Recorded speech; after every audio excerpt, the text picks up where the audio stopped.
안녕하세요. 책 읽어주는 캘리그라퍼입니다. 오늘 소개해드릴 책은 이학준님의 잊고 싶은 추억과의 동행입니다. 이 책은 왕따를 당한 고등학생 소년의 성장기를 다룬 책입니다.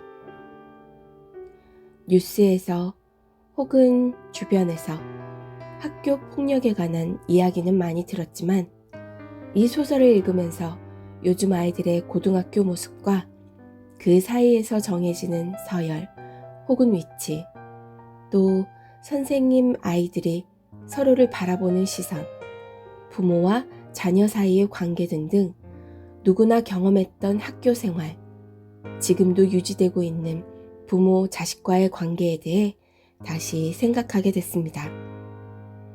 저도 아이를 키운 엄마로서 우리 아이가 학교 폭행의 피해자도 가해자도 되지 않기를 바라는 간절한 마음이 있는데 이 소설을 읽으면서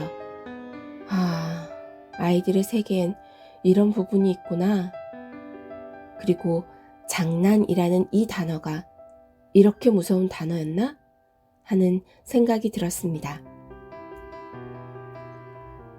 어른이 된 내가 고등학생인 나를 만나면서 시작되는 고등학생의 성장기를 지금 만나러 가시죠.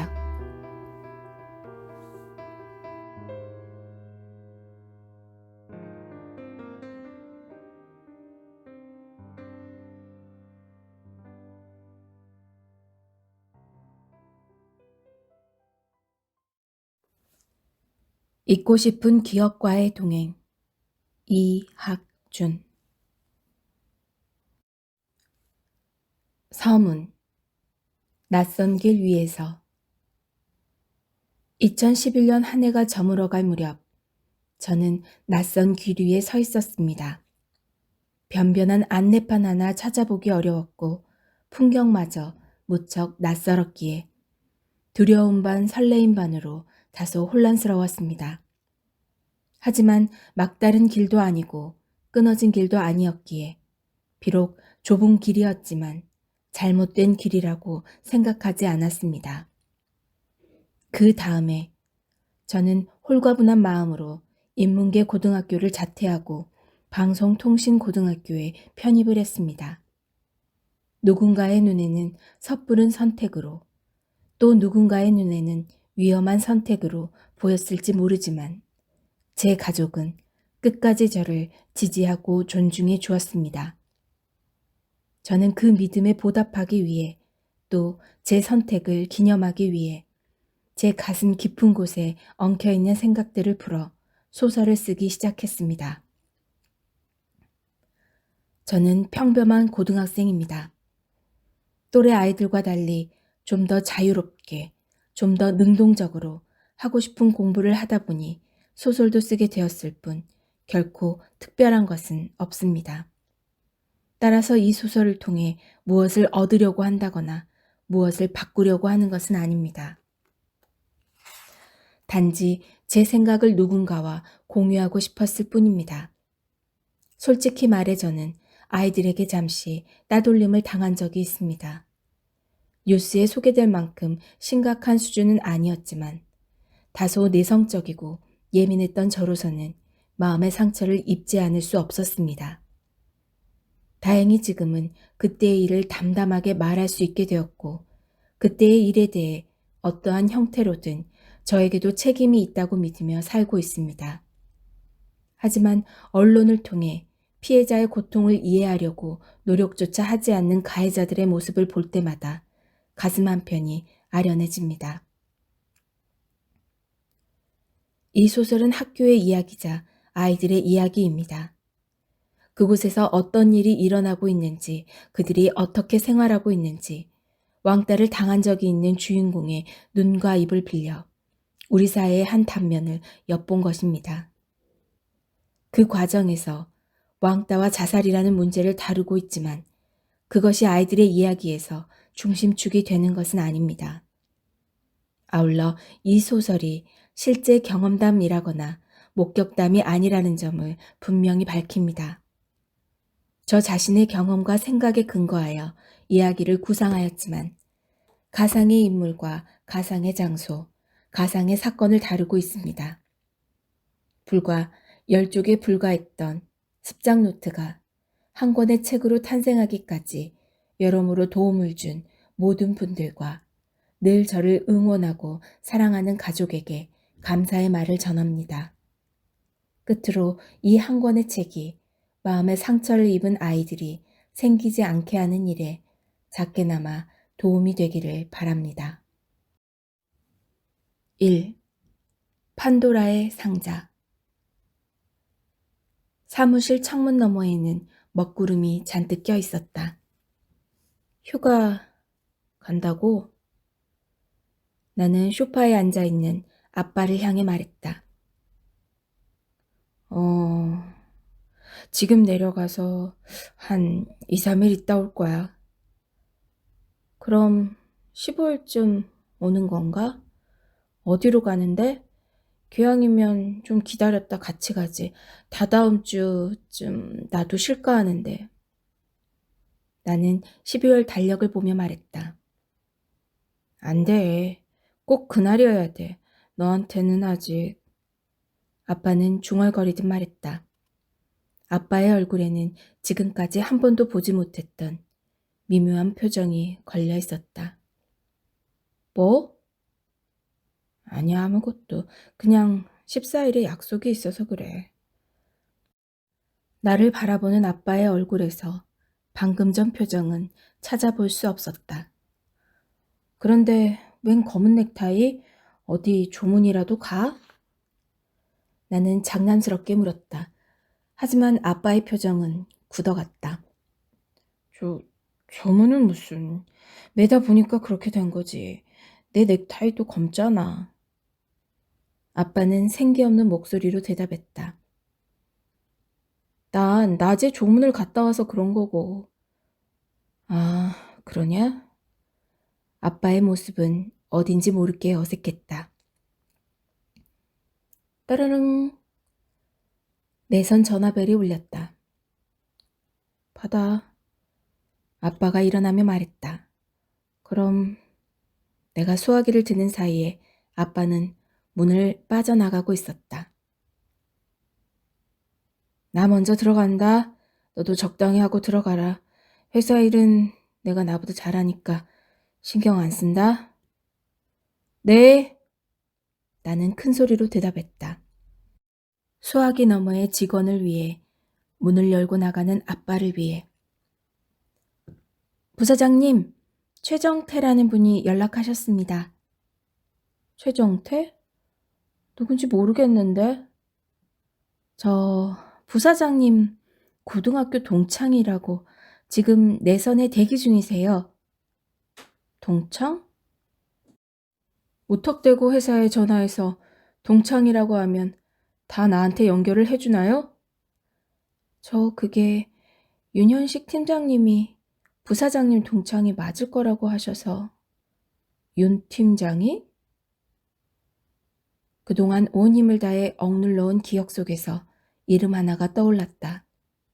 그 이름이 검은 장막 뒤에서 무대 앞으로 걸어 나왔다. 머리가 깨질 것처럼 아팠다. 굳게 닫힌 기억의 판도라 상자가 열린 듯 수많은 기억의 파편들이 쏟아져 나왔다. 부사장님, 어떻게 할까요? 수화기 너머에서 당황한 듯한 비서의 목소리가 들렸다. 연결해주세요. 나도 모르게 목소리가 흔들리고 있었다. 몇 초가 지났을까? 수화기에서 맑고 가는 비서의 목소리 대신 굵직한 남성의 목소리가 흘러나왔다. 여보세요? 거기 이준석 씨 맞나요? 네, 그렇습니다만. 하하, 야! 이 자식아! 오랜만이다. 나 정태야, 임마! 그 순간 판도라의 상자에서 튀어나온 기억들이 제자리를 찾기 시작했다. 이 새끼야, 넌 옛날이나 지금이나 변한 게 없구나. 요즘도 벙어리라는 소리 듣냐? 나는 머릿속이 혼란스러웠다. 제자리를 찾은 기억과 그렇지 못한 기억들이 뒤섞여 한바탕 전쟁이라도 치르듯 고삐 풀린 기억들이 마구 달려들었다. 판도라의 상자에서 튀어나온 기억들이 한바탕 전쟁을 치르고 있을 때 돌연 누군가가 내 손에 있는 수화기를 가로챘다. 딱딱. 수화기를 내려놓는 소리에 정신을 차려보니 내 앞에 현식이가 서 있었다. 딱 이럴 것 같더라. 여기 물, 정신 차려. 그래. 기억세포들이 뒤엉켜 벌어진 전쟁은 현식이의 등장으로 휴전을 체결한 듯 했다. 정태였지? 현식이는 담담한 표정이었다. 근데 넌 왜? 무슨 일 있어? 야, 임마, 난 네 친구야. 아까 그 전화 정태한테 온 것 같던데 괜히 연결해 준 것 같아서. 아니야, 괜찮아. 회사에까지 전화했다는 건 결국 어떻게든 나를 만나겠다는 거니까. 언젠가는 어떻게든 난 이 꼴이 됐겠지 뭐. 너 아직도 그때를 잊지 못하고 있구나. 저기 미안한데 나 먼저 퇴근한다. 운전 괜찮겠어? 데려다 줄까? 괜찮아. 나는 무뚝뚝한 대답을 남기고 사무실을 빠져나왔다. 마치 어두운 밤거리에서 괴한에게 쫓기듯 걸음이 빨라졌다. 차에 올라타고 나서 겨우 숨을 돌리는 순간 핸드폰 벨소리가 울렸다. 그 소리가 마치 폭격 신호라도 되는 듯 또다시 머릿속에서 전쟁이 시작되었다. 이번에는 몸을 움직일 수조차 없었다. 그렇게 얼마나 지났을까? 운전석 문을 열고 나타난 현식이에 의해 다시 휴전 합성이 체결됐다. 그러길래 데려다 준다고 했잖아. 나는 아무 말도 할 수 없었다. 내려! 현식이는 나를 운전석에서 끌어내려 뒷자리에 태웠다. 걱정이 돼서 와봤더니 미안하다. 알면 됐어. 집 앞에 가서 깨울 테니까 눈 좀 붙여. 이럴 때는 자는 게 약이야. 그래. 어차피 그렇게 하지 않고는 견딜 수 없을 것 같았다. 야, 다 왔어. 현식이가 나를 흔들어 깨웠다. 고마워. 인사는 됐고 집에 들어와서 잡생각 하지 말고 잠이나 자. 내일 아침 상태 봐서 나보고 데리러 오라고 전화하든가. 아님 하루 푹 쉬어라. 빨리 들어가. 내가 탄 엘리베이터 문이 닫힐 때쯤 현식이가 탄 차가 주차장을 빠져나가는 소리가 들렸다. 여전히 가슴이 답답하고 머리가 지끈거렸다. 나는 억지로 진통제 하나를 입에 문 채 소파에 쓰러져 누웠다. 야, 벙어리 새끼야. 말 좀 해봐. 너 말할 줄 알잖아. 야, 임마. 이 새끼는 우리랑 달라. 말도 못하는 벙어리 새끼는 그냥 놔둬. 하긴 벙어리 새끼한테 말을 건 내가 병신이지. 야, 이 병신. 알 수 없는 그림자들이 나를 둘러싼 채 한마디씩 했다. 아이씨, 너 때문에 내가 병신이 됐잖아. 튀. 침이 얼굴에 나나드는 순간 눈을 떴다. 꿈이었구나. 눈을 떴을 때 나는 소파에 누워 있었다. 몸은 무거웠지만 가슴을 조여오던 답답함과 머리가 깨질 듯한 통증은 조금 가신 듯했다. 부엌에서 물 한 잔을 마시고 서재로 향했다. 책꽂이를 5분쯤 뒤졌을까? 책꽂이 한쪽 구석에서 조용히 잠자고 있던 낡은 수첩 한 권을 집어들었다. 수첩에서 한쪽 귀퉁이가 접힌 페이지를 찾아서 폈다. 일기였다. 그것이 수첩에 적힌 마지막 글이었다.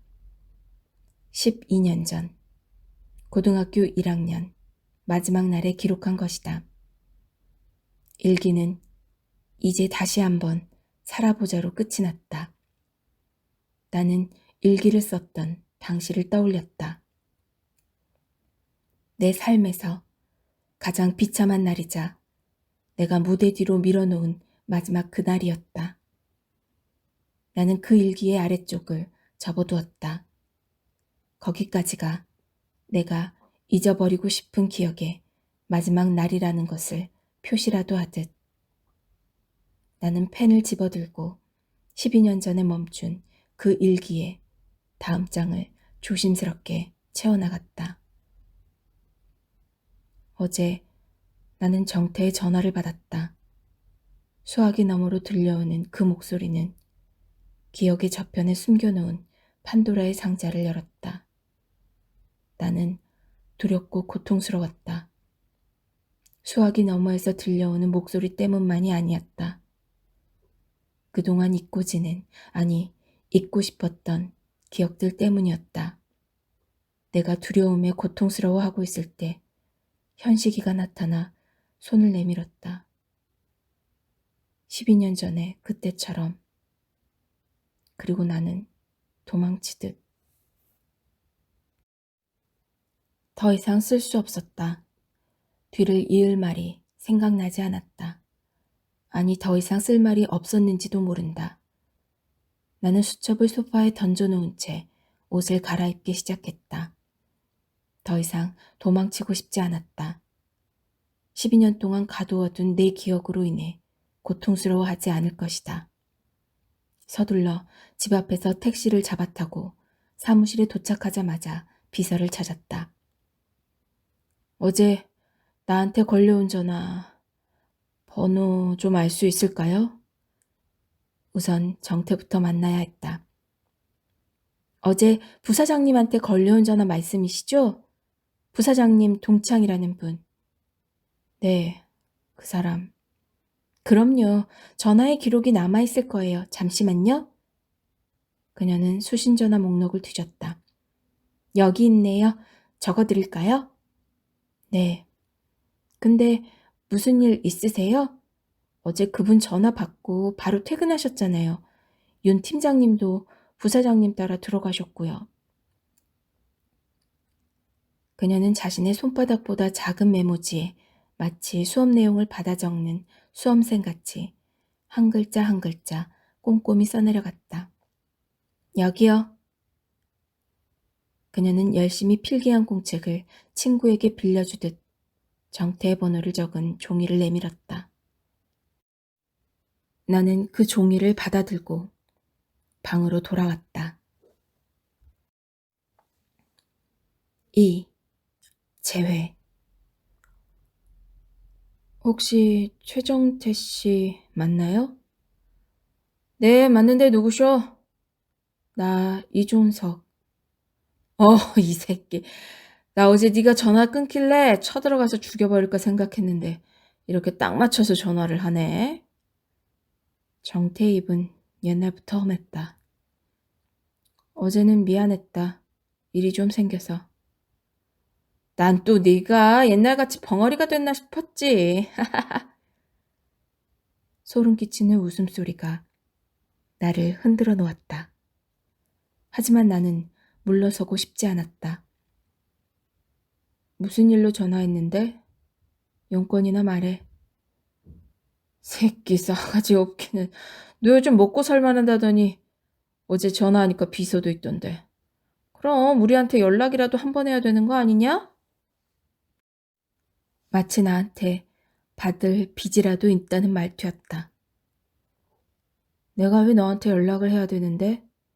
쓸데없는 소리 그만하고 본론이나 말해. 하하하, 너 많이 컸다. 어느새 두려움이 분노로 변해 가슴속에서 끓어오르기 시작했다. 밥이나 한번 먹자. 밥? 뭔 밥? 난 너랑 겸상하고 싶은 생각이 없는데?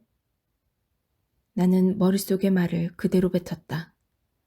이 새끼가 미쳤나? 너 이제 눈에 보이는 게 없냐? 지랄하고 있네. 네가 뭔데?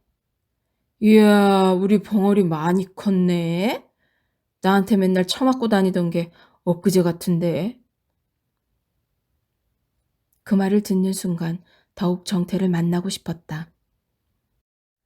그리고 12년 전 내게 준 상처에 대한 답례를 꼭 하고 싶었다. 어쩌면 내가 하고 싶었던 것이 복수가 아니라 날 고통스럽게 만든 기억으로부터의 해방이자 치유인지도 모른다. 그렇게 밥 한 끼 얻어먹고 싶으면 내가 사지. 내일 모레 12시쯤 MS 호텔 일식집으로 와라. 진짜 싸가지 없이 말하네. 넌 옛날에도 그랬어, 이 새끼야. 왕따 주제. 나는 소화기를 내려놓았다. 사실 나에게 왕따라는 말은 그렇게 새삼스러운 말이 아니다.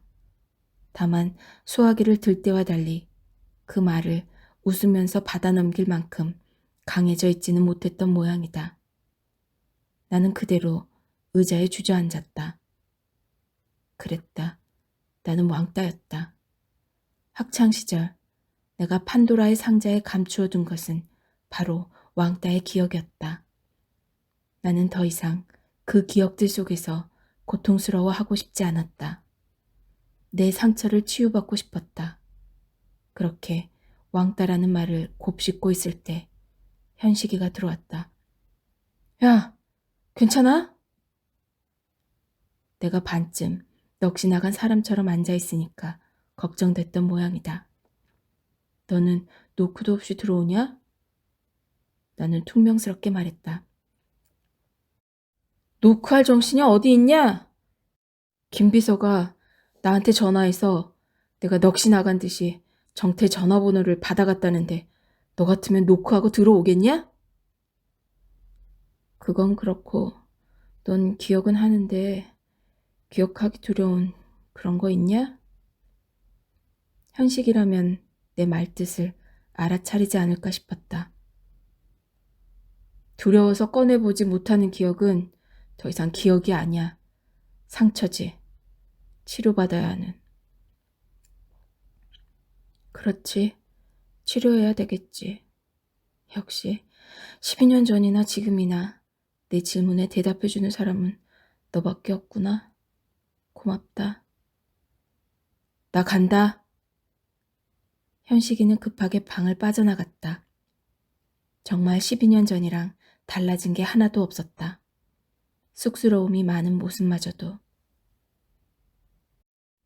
현식이는 12년 전에도 내 옆에 있었다. 그리고 든든한 버팀목이 되어주었다. 왕따인 나를 가까이 하면 어떻게 된다는 것을 잘 알면서도. 그날 오후도 그 다음 날도 내게는 별 의미가 없는 시간들이었다. 그 시간들은 단지 모레 12월 14일을 위해 존재할 뿐이었다. 12년간 억눌러온 기억들로부터 자유로워지는 바로 그 순간을 위해서. 그리고 드디어 그날이 왔다. 내 앞에 정태가 앉아 있었다. 밥 사달라며? 왜 이렇게 조용하냐? 나는 고압적인 목소리로 말했다. 벙어리 새끼가 이제는 너무 시끄러워진 것 같다. 정태는 무섭게 눈을 치켜떴다. 이제는 벙어리라는 말이 너한테 더 잘 어울리는 것 같은데? 이 새끼가 한동안 안 맞아서 그런가 말을 막 하네? 왜? 뭔가 용건이 있으니까 전화를 했을 텐데 아무 말도 못하니까 벙어리라고 하지. 나는 사전에 준비한 시나리오대로 정태를 상대했다. 이 새끼 진짜 한 대 맞고 싶나? 너 생각 잘하고 말해라. 아무렴 너보다 내가 더 신중하지 않겠냐? 내가 이렇게까지 상대방의 신경을 건드리는데 타고난 재주가 있는 줄은 몰랐다. 그것도 내 기억의 일부를 잃게 만들고 12년 만에 나타나 내 기억의 판도라 상자를 열어놓은 이 녀석 앞에서. 진짜 나한테 할 말 없어? 그럼 먼저 일어난다. 앉아. 밥 산다고 했으면 밥이나 먹고 가, 새끼야. 말은 그렇게 했지만 정태는 분명 나한테 할 말이 있는 눈치였다. 진짜 너 같은 새끼랑은 밥 먹고 싶지 않다. 내 말이 떨어지기 무섭게 정태가 나한테 달려들었다. 그리고 얼굴에 강한 통증과 함께 눈앞이 어두워졌다. 드디어 12년 만에 내 상처를 치료받을 기회가 찾아왔다. 나는 통증마저도 마비된 듯한 환희와 함께 온 힘을 다해 주먹을 뻗었다. 내 주먹이 정태의 얼굴에 닿았다는 것을 느끼는 순간 내 가슴속 깊은 곳에 있던 상처와 멍들이 한꺼번에 치유되는 것 같았다. 그러나 기쁨도 잠시였다. 나는 머리에 강한 충격을 받았다.